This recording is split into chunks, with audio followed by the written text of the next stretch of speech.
Hi, we're sisters, Amy and Nancy Harrington, the founders of the Passionistas Project. We've created an inclusive sisterhood where passion driven women come to get support, find their purpose, and feel empowered to transform their lives and change the world. On every episode, we discuss the unique ways in which each woman is following her passions, talk about how she defines success, and explore her path to breaking down the barriers that women too often face. Today, we're talking with Kathy Barron, the founder and editor in chief of Women Who Podcast magazine. Her mission is to celebrate women independent podcasters from all over the globe by acknowledging their hard work and sharing their stories. Women Who Podcast magazine strives to be a forum for fans and hosts to reach out to one another for support, collaboration, and inspiration. If you're joining us live here today, please feel free to drop any comments or questions for our guest in the chat, and we'll do our best to get them answered. Now, please welcome Kathy Barron. Thank you. That was awesome. I might take some of that copy and use it for my own good. Feel free. It's great to see both of you. Thanks for this opportunity. Oh, we love having you here. You've been such a great part of our sisterhood. We're so thrilled to share more of your story with everyone. So, tell us first, what are you most passionate about? I think it's just bringing others together, like collaborating and networking and just bringing other women together and just supporting them. If you asked me 10 years ago if I would be in this situation, I would be like, what are you talking about? So I think it's great as far as how things have evolved in my life to come to this moment. And it's just very, empowering and inspirational to be able to work with other women, support them, collaborate, and just be aligned with so many. It's like you don't really realize how many, like the podcast community is just amazing. And you don't really realize that until you're in it and you're meeting people that you wouldn't normally meet in any other circumstance. So, like, that's just a magical thing. Yeah, we totally agree. We've met so many amazing women, especially in the world of podcasting. So let's take a step back. So you said you would never have imagined 10 years ago this is what you would be doing. So what was your childhood like, and what were the dreams you had when you were growing up? I think growing up, it's like, I grew up in the 70s and 80s. And, when I remember I was I lived in New York. So we had a basement that was furnished and, there was this blackboard on the wall. And I remember going down there by myself and teaching my little students and, drawing on the blackboard and you know, just doing that. And I guess maybe I wanted to be a teacher. I don't know. Maybe I wanted to be a secretary, because that's what women's roles were supposed to be. Um, but I think as I got older, I didn't go to a 4-year school. I went to a 2-year business college that's now defunct because my dad's like, well, either you can go into the military or you can pay for your college. I'm like, I'll pay for my college. Thank you very much. Um, and then that was in 87 when I graduated and I came out to California like 2 months, a month later, because I had siblings out here and I grew up in a small town. So I knew I didn't want to go back to the small town because of I want to just expand and grow. I didn't want to go back to the small town because I just knew there weren't that many opportunities.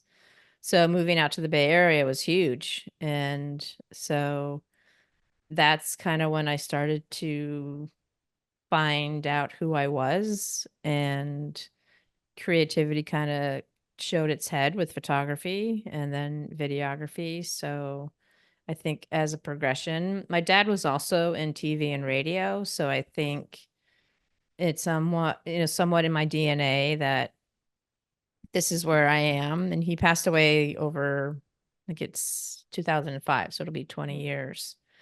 So, he didn't see any of my podcast stuff. So, it's kind of cool to be able to kind of be in his footsteps, kind of doing what he did.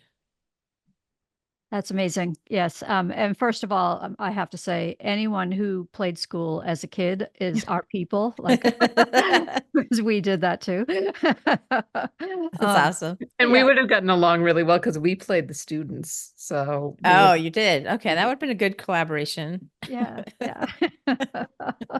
So tell us a little bit more about your work as a videographer and photographer. What did you do around that stuff?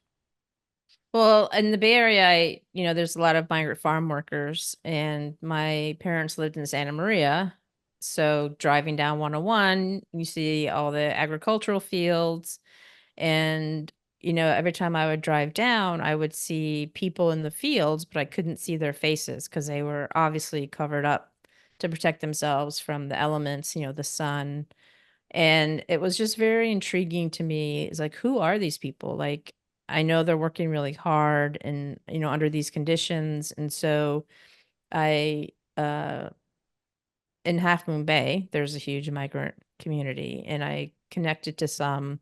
And I actually went over and took some black and white because I wanted to do like this black and white photo essay of this migrant community to kind of give them some awareness and exposure and, bring awareness to their community. And as I was thinking about it, and then in the meantime, I moved to Portland. I was like, the photos aren't really doing them justice. Like they need a voice. And so that was I was like, okay, well then I need to go to art school and learn video production if I'm going to do this. So then I moved to Seattle, went to Seattle Art Institute, and that was just amazing. It was a great experience. I met a lot of people. Just being, as you probably can relate, being with a group of people that are creatives, it's like your mind just explodes like every day, and you just can't believe how creative you are until you're around others that are creative. So it was a great experience. And so my idea was to do a documentary called Faces in the Fields and follow a migrant family. It never happened. It's still, in the back of my mind that I would love to, do something like that. But that's kind of how I got into videography, was because of that idea. And documentaries were my portfolio for school because I love listening to other people's stories and just hearing about their life experiences. And so my portfolio is just a bunch of little short documentaries. And then I ended up working for a production company after I graduated, and we did a documentary on the Pike Place Market and the families that basically grow up there, generation after generation. So that was really cool to be part of that project. And just being able to be your creative self, it's so freeing, and it's just an amazing feeling. one of the other creative endeavors that you did is you wrote a novel called Token of Choice. How did you find that out? We do our research very well. Wow. Tell us about that. Well, that was a big surprise, uh, because I wouldn't consider myself a writer even to this day. Writing wasn't something that I did a lot of. I think I wrote in art school in my scripting class. We had to write a story or something, and I wrote this story, and the teacher's like, "You really need to write more." And I'm like, "Yeah, okay, whatever." So fast forward. So after Seattle, I moved to Central California for like a year, and then I moved to Santa Fe, New Mexico. And during that time, I was doing some video projects because I worked at Trader Joe's basically. And so the people that I met there, as you know, are very creative. And so I collaborated with this one guy to do this short video that he had kind of written. So I kind of dabbled a little bit in doing some projects. But it was hard because there wasn't that many people to kind of collaborate with. But I had this idea of doing like a web series called Token of Choice, and it would be in Santa Fe, in that area. And I kind of had one episode already kind of written. And then, it's hard to find people to collaborate with. So I ended up moving back to California in 2012, and I didn't have a job yet. So the National Novel Writing Contest, if you're familiar with that, happened in November. So I was like, I wonder if I should try that with this idea I have for the web series to see if it, comes up with anything. So it was quite the experience. It was nothing that I'd experienced before as far as writing. I mean, I think there was one day I wrote like 4,500 words, which is like ridiculous at that time because I had no practice writing. And it was really cool because a lot of the characters were talking to me in my head. Like, no, you shouldn't do that, or you should go this way. And I'm like, no, that's not gonna happen. So I'm having like this dialogue with these characters, fictional characters in my head. So I ended up writing like 50,027 words for the month or something. But it was I felt like I was on psychedelic sometimes when I was writing because it was like all of these voices are in my head and, all of these experiences that were happening. So 6 years later, the book finally was self-published because the month that I wrote for the contest was a shit show. It's like I had 12 plots, 30 characters. It was just like all over the place. So it took me that long to work on it and narrow it down. And it was great. I had a couple of editors and then I self-published it. So it was nice to be able to finish that. And I promised myself, because I have a tendency, I don't know if you guys do this, but it's like you're doing a project and then, oh, look, there's another project over here I can do, or another one over here. And it's like I have to like consciously be like, no, you're going to finish this project first and then you can move on. So we actually, I had a kids book idea as well. So I had a friend, Chelsea, come in and help me co-author that recently. So it's finished and we're working with an illustrator now. So hopefully by November, December, we'll have that self-published as well. So there's, these little creative muses come into my brain. And, if I don't pay attention to them, they will constantly poke at me to make sure that I'm still aware that they're there. Yeah. Oh, that's excellent. I love that story. And yes, we have all those crazy ideas and chasing shiny objects all the time. Yes. So if for people who are listening, do you have any tips for someone who is interested in self-publishing? It's definitely a learning curve. Like it's been since 2018 since I self-published that book. And so now that we're self-publishing this kid's book, it's like starting over again because it's been so long since I've done that process. Um, but it is, excuse me, it is a learning curve as far as knowing what company, Amazon apparently has. I went with Ingram Spark, so apparently Amazon is like the way to go and it's pretty easy. So I've never worked with Amazon in that capacity, but just go at your own pace. Like, yes, you finished your book, you're excited, you want to get it out into the world, but you also want to make sure that you format it properly, that it goes through, because you want to do it right the first time with something like that. So just take your time. And self-publishing is, it's pretty, I'm not going to say it's easy, but it's a pretty simple way to get your book and your publications published. So Yeah, and I love that the technology exists now that you don't have to take that risk of printing up 1,000 copies of a book and hoping you sell them all. right. The print on Right. demand technology is so great that you can Yeah. create this book and sell as many copies as people want, but you're not stuck with a garage full of them. Right. Exactly. Exactly. And it doesn't cost tens of thousands of dollars either. Mhm. Yeah. As far as the editing and the publishing and, the rejection letters, like who wants that? I'd rather just do it myself. Yeah. Totally agree. So when did you first get interested in podcasting? I mean, it seems like everything that I've ever done creatively is just like on a whim. Like there wasn't any plan. 2008? No, 28. Let's see, it was 6 years ago. So that was do the math for me. 18. 2018. Yes, thank you.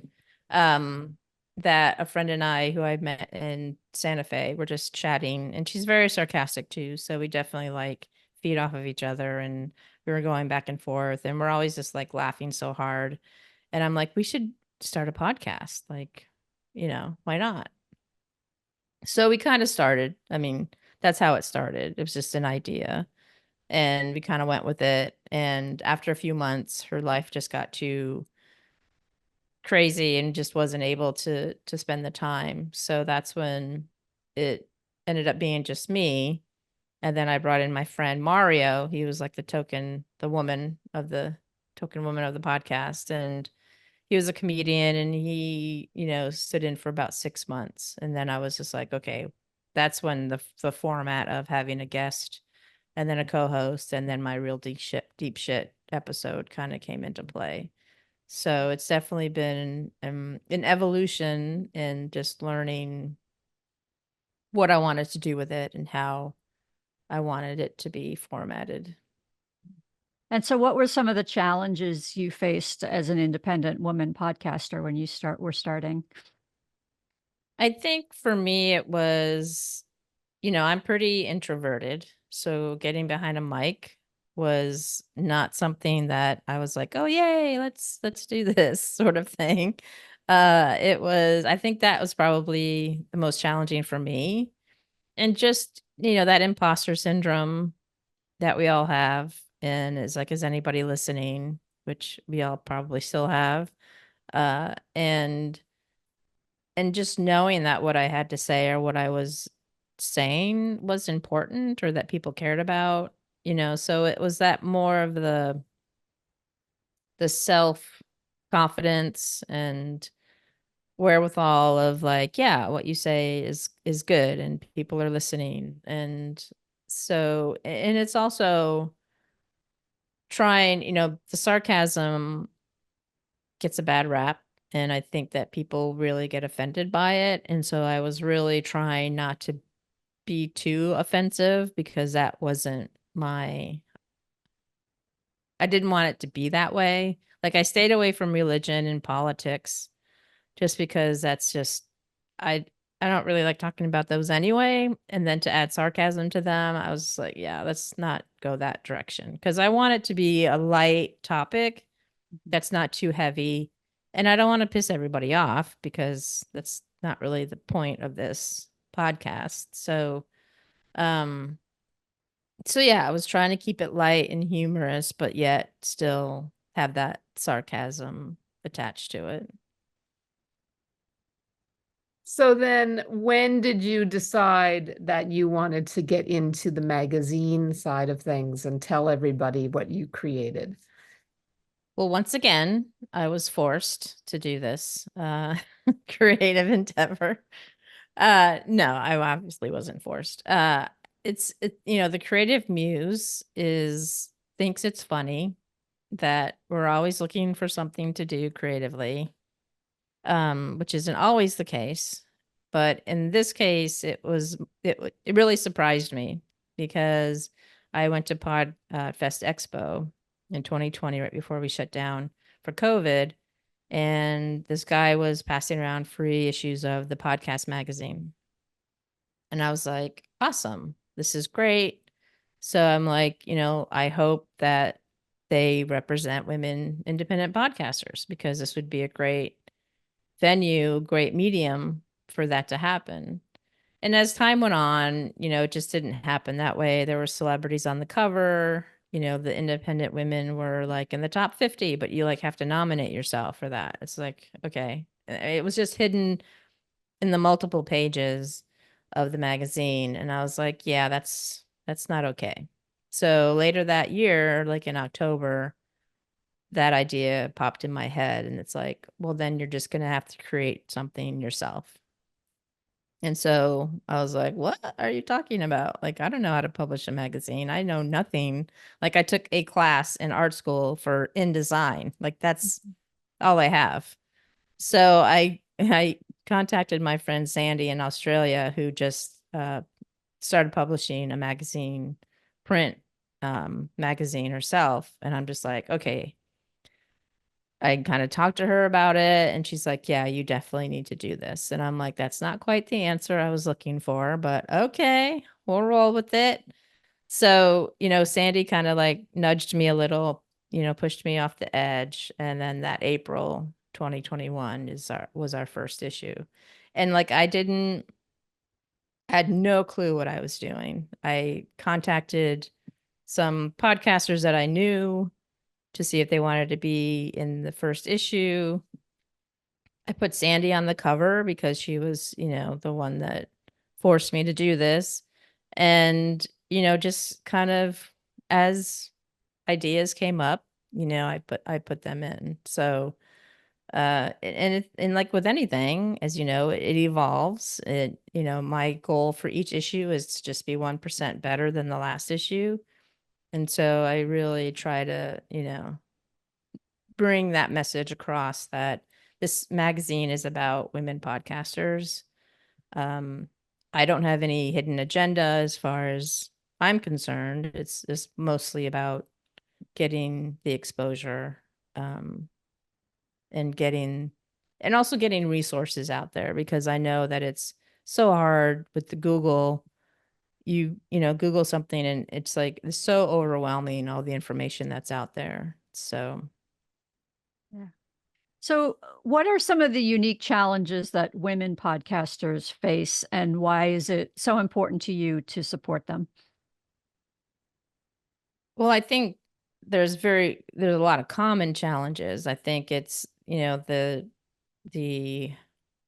technology can be a huge challenge for a lot of women because they're not used to using audio and video and mics, and I think also the imposter syndrome is huge because they know they have a story to talk about. They know they want to share other people's stories, but they're not sure how to go about it necessarily, or if anyone is listening. I think that's the hardest part, is because there isn't any like clear data. That yes, the downloads give you somewhat of an idea, but you're not face to face with your listeners. And I think that is the hardest thing, are people listening?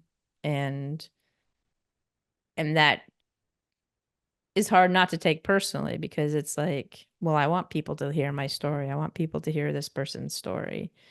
And I think also juggling, if they're a woman who is a single mom or has a family, it's hard to juggle everything if you have a job.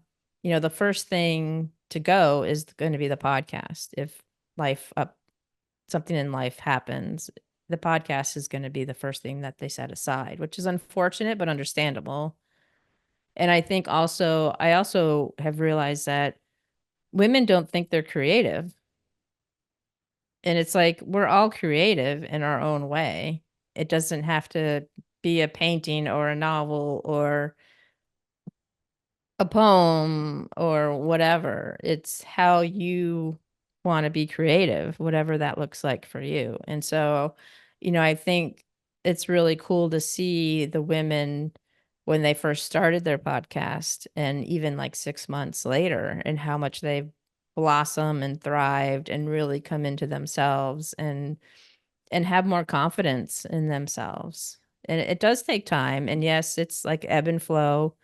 You're confident for a while, then something might happen that knocks you down, and then you just, you kind of get back up. But I also feel like the supportive podcast community is also helpful in that. Yeah, absolutely. I think it totally changed our lives starting it, and we didn't expect it. We did the same thing. It was just like, oh, okay, we have this idea. Let's do a podcast. And Yeah. we didn't know about you, so we did the Googling. And well, you didn't exist at that time. Right. So we did the Googling and had a lot of, trial and error in getting started. And we know a lot of people don't last for a long time. I mean, we're 160 something episodes in now. Yeah, right. And it's hard work. I think people think, they'll get in a groove and it'll be easy, but you really have to be dedicated. So the Yeah. women who are in your magazine that you're spotlighting, it's really great that you're doing that and giving them some wind beneath their wings because they're not getting the attention anywhere else. So Yeah. your work is really important and we Thank appreciate you. you it. Thank Um, you. so the Yeah. magazine comes, oh, sorry, go ahead. No, I was gonna say it is hard work. And I think like the statistic is like what, 7 episodes? The average is 7 episodes, and then people call it quits because I think they realize that it is a lot of work. But I also think it's important to know that, and I think part of that reason why it's only 7 episodes is because I think people are too hard on themselves, that there's like this expectation that you have to put out episodes every week. And it's like, no, you can put them out once a month. You can put out 6 in a month. I mean, whatever you can do realistically in your life. And I think that's the most important thing for podcasters now and for those that are thinking about it. It's like, I don't care who tells you you have to be consistent. Consistent once a month is consistent. Consistent isn't, if it's every week, then that's great. But just because it isn't every week doesn't mean you're not being consistent. So I think it's really important to like give yourself some grace and be like, hey, this is all I can do. People are going to find you. People are going to listen. So, as long as you like have a social media platform, Facebook, whatever, that you're marketing your episode and telling people, they're going to find it. Yeah, we started as every 2 weeks. We do every week now, but we also do it live now. Mm-hmm. And in the beginning, we used to edit every episode, frankly, within an inch of its life. It was like, oh, Right. but we need to cut out every single Right. And so we would spend hours editing every episode. And then you listen back to them and it's like, oh, people just they don't seem natural. So I think that's a mistake we notice a lot of people making, and we made it ourselves. And it's another, we think, women-centric issue, right? It's like this Mm-hmm. perfectionism thing. We all think we have to strive for perfectionism. And as we've learned from people like Dr. Melissa Bird, it's like, no, no, no. It's the messy part that makes it interesting. So Yeah. our advice to ourselves and to everybody else is like, let it unfold the way it unfolds. If there's some major technical issue, or if there's someone said something and they're like, oh my God, I shouldn't have said that, cut it out. But Mm-hmm. beyond that, just like let it be what it is, and people will connect more to the authenticity of that. Do Yeah. you find that as well? Yeah, absolutely. I think it's a little more authentic, and editing, totally understand the ahs and the ums and the rights and it's like we all have our one word for that episode that we're going to say over and over again. So just get over it and it's fine. And I think that people that are saying that you have to edit to the nth degree are those people that either do this as a business, have a team behind them, so they don't have to worry about it because, they got somebody else to do it for them. And so, yeah, if you're the one doing everything, you can only do so much. We're not robots. So you have to like pick your battles, pick what you want to work on, and, go from there. But there are robots now that are really super That's true. helpful. That's It's true. amazing. It's amazing how much the technology has changed and Yes, how there are robots now that will go in and edit out all the that ums. is true. You do have a point there. I love that. And now there's robots that will pull clips for you. I mean, the hours and hours and hours we used to spend. I mean, we've been doing this now for 5, 6 years, and Yeah.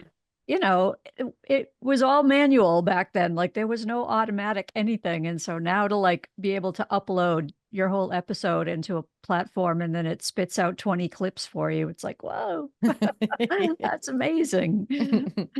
Yeah, So exactly. talk about that a little bit. Talk about what are the other ways podcasting has changed over the years in just a short time we've all been doing it. Well, yeah, like you said, technology is one thing. I think social media has been a huge, huge thing. And I mean, that's a full-time job in itself. Um, and which platforms and how many platforms and, content. And of course, technology can help you with the content as well. But I also feel like podcasting isn't doesn't seem to be as like stringent.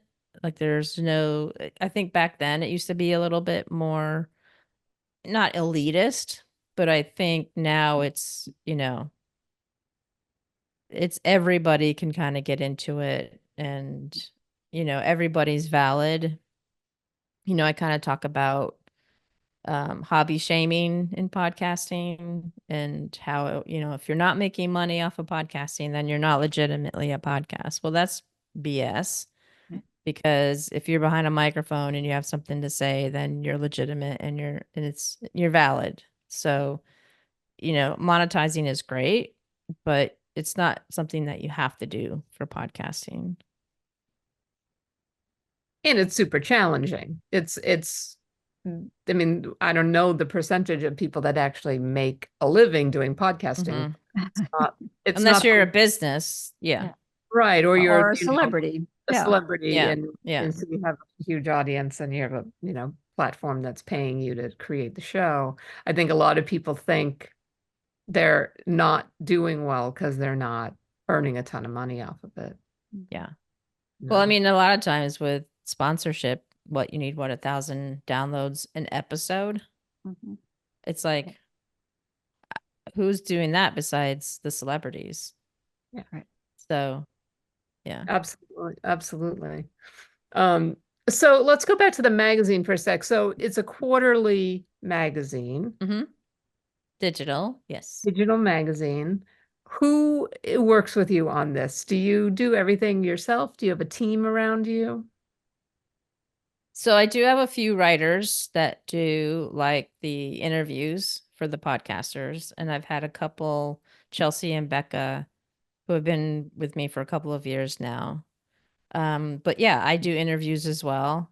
So whatever they can't do, I pick up the slack. So I could be doing like 4 interviews an issue or more, which is quite a lot. But um I do enjoy the interviewing. It's the writing that I still struggle with. But and I do the layout. So I basically do all the layout, the promotions, the reaching out to each podcaster. And so I basically do all of that. Yeah. It's fun. I enjoy it. I enjoy reaching out to the podcasters and because they're just so excited, it's like I'm just this little magazine. It's not too much to get excited about, really, but I do understand why they're excited. And, talking to them about their story of how they got podcasting and their backstory and just learning about them is just really rewarding for me. And then, trying to translate that into a written article, it's hard. It's difficult for me because I want to do right by them. I don't want to state what they say. And so that for me, I take it very serious and it's a huge responsibility. Because we aren't able to like show them the article and be like, hey, does this sound okay? I mean, we just don't have the time to do that. And I don't know if Rolling Stone knows that either. If you do Rolling Stone, let me know. So there is a lot to it for sure. But it's just, I just really enjoy, I see it as a business. I see it as, doing a service for others. It is. It's a really great service. And it is, it's really fun for a podcaster to have someone reach out and say, hey, we want to tell people about you. It's just that does not happen very often. Yes, Well, yes. yeah. And not that you don't have to, I mean, they can fill out the get featured form, Mhm. but it's like you don't have to nominate yourself. Somebody else doesn't have to nominate you. It's just like, if you want to be featured, just let me know. We can talk about it and, we'll make it happen. Right. Right. So, what do you hope people who are reading the magazine take away from it?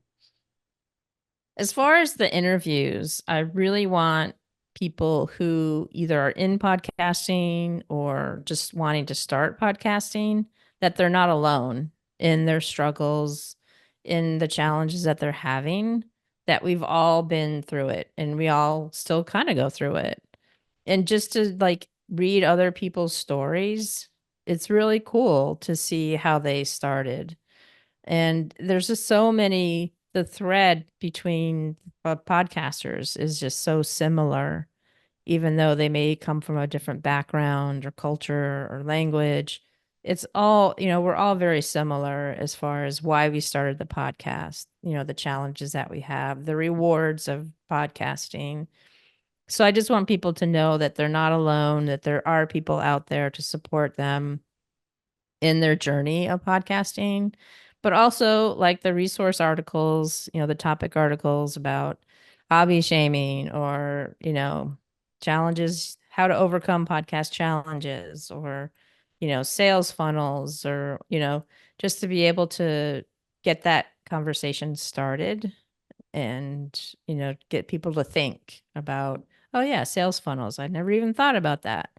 And so, maybe it works out, maybe it doesn't, but at least they know about it and they can look into it if it's something that they're interested in.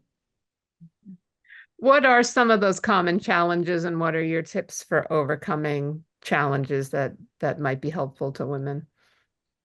I think it's the expectation that I think we put on ourselves is, I think, the biggest challenge. And to overcome those is to seek out other podcasters and hear about their story and how they may have overcome the same challenge. And just to get ideas that are, because sometimes when we're in it, we don't really think, we can't see really the big picture.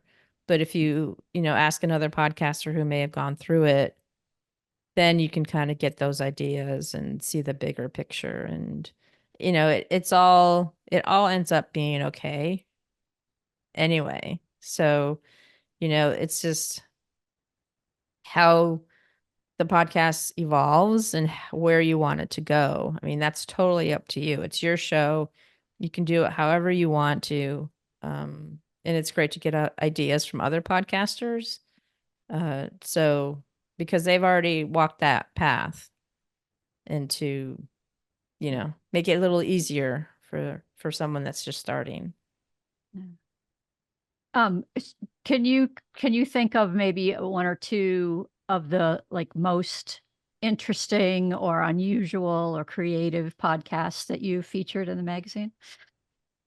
Ooh, that's a good question. I think most recently, because that's about as far as my memory can go sometimes. In the July issue, the cover was Karen Velez with Just Grow Something.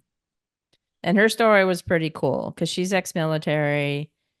She had some medical stuff going on. And she lived in like this little apartment duplex and decided to grow some tomatoes or something. So that's kind of how it started for her. And now she has like a 40-acre farm with her and her husband, and her kids are all gone. But she's also an endurance runner. And she started running because of the health issues that she was having, around her before she left the military. And just to hear people's story and just what they go through, how they overcome those challenges in their life and how they're just thriving. And and now she's like on the backside of her farm, like they're trying to downsize, and so because they're like looking towards retirement and it's hard to go on vacation when you have a huge farm to, maintain. And she does farmers markets on the weekends. And so sometimes people will come up to her and be like, "Oh yeah, I listened to your podcast." Or on the reverse side, they'll learn about her podcast at the farmers market. And so being able to network that way is pretty cool because people will show her their gardens and what it looks like. And, they tried something that she recommended and it totally worked. And, that kind of interaction is really cool, I think. Well, we should introduce her to Billy Best, who's in the sisterhood, who also had a farm and her husband passed away and she had to retire the farm and Mm-hmm. gone through that entire journey. So if she ever wants to talk to somebody who's been there, Definitely. Yeah. that'd be a good connection to make. Yeah, I always think it's amazing with podcasts, like what someone has to be so passionate about the topic to take the time to go through all this to start a show. And when it's something that specific or something really unusual, it always fascinates me like that they're that committed to it. So that's one of my favorite things about podcasting. You also are always looking for other ways to support women in podcasting, and one of the things you've set up is a pod swap program. Can you tell everybody about that? Yeah, the podcast promo swap is something that we're kind of doing new on the website. And I think it's a great opportunity for podcasters to collaborate and to maybe seek a different audience and reach different people.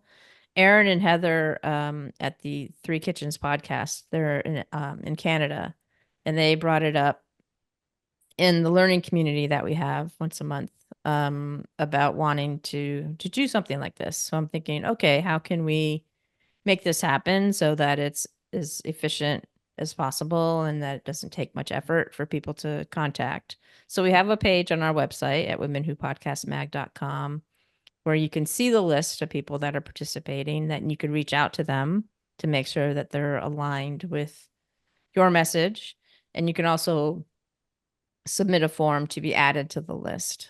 So it's really cool to be able, and I know that Heather and Aaron have been using that and they've been swapping promos, and I know a couple other podcasters that have done it too. So I know that it's working, which is great to see because it's always cool to see something that you've, created or helped create kind of being used. So it's a real cool way to help each other out. And it's a quick, like 30-second, either you can send them the audio or you can have them read, a 30-second spot or something in one of their episodes. So it's a great way to reach listeners that may not know about you. And it's, free. So can't beat that. Yeah. That's amazing. That's a really, really great thing that people should take advantage of. So what podcasts are you currently listening to? So I feel guilty by saying this, but I'm not much of a podcast listener. But I do listen to the podcasters that we interview because that I am interested in what they have to say. A couple of them is the Gay Podcast for Everyone. And there's another one, it's called Gay Stuff Podcast. I think they're in London or something. But I also listen to like Three Kitchens because I'm not much of a cook. So it's kind of cool to hear how they make all these wonderful things. But it's hard for me to listen like audiobooks. It's hard for me to do audiobooks because my mind just wanders. So, and I normally listen to podcasts when I'm driving. So, which isn't much these days because I work from home mostly. But, I try to like be like, okay, Kath, just listen to a podcast and, see where it goes. Because it's cool to hear how other podcasts are doing their show. So I'm learning from them as well. So Yeah, I like to listen when I cook. It's a good, it makes everything go really fast. do you guys do the YouTube podcast or you do more audio? Of our show? for as far as listening? Oh, as far as listening, I usually do audio. Yeah. Every once in a while, now that people are like, oh, well, if you're watching on video, you can see the, Right. the bruise from the baseball that hit him in his shoulder. It's like, oh, Right.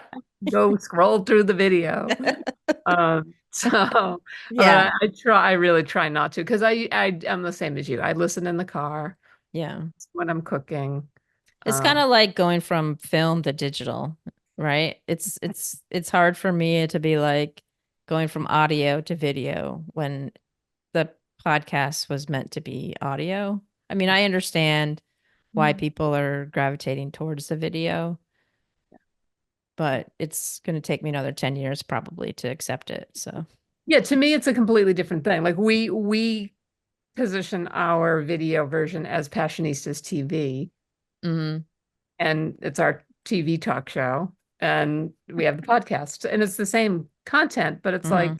yeah, I barely watch TV. I listen to TV because Mm. I'm usually doing five other things.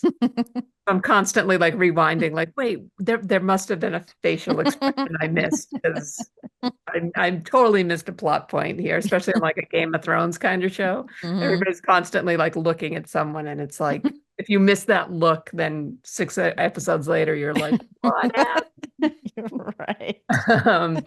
So for me, like the idea, like the joy of podcasting is I can be doing other things and not Mhm.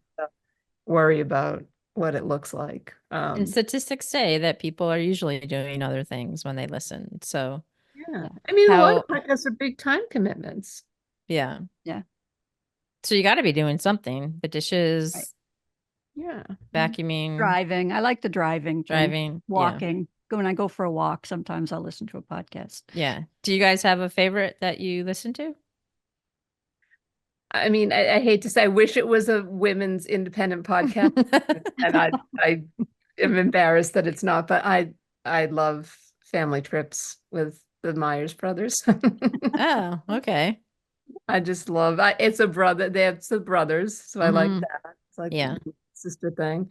And they get people to just talk about, they do the celebrity thing a bit, but then Josh, who's Seth Meyers' brother, who's also in entertainment, but is always like, okay, enough with the Saturday Night Live story. Like, Right. where did you take car trips when you were 5, or did so they really do talk about people's experiences Hmm. vacationing with their family growing up, which are huge memories for us as kids.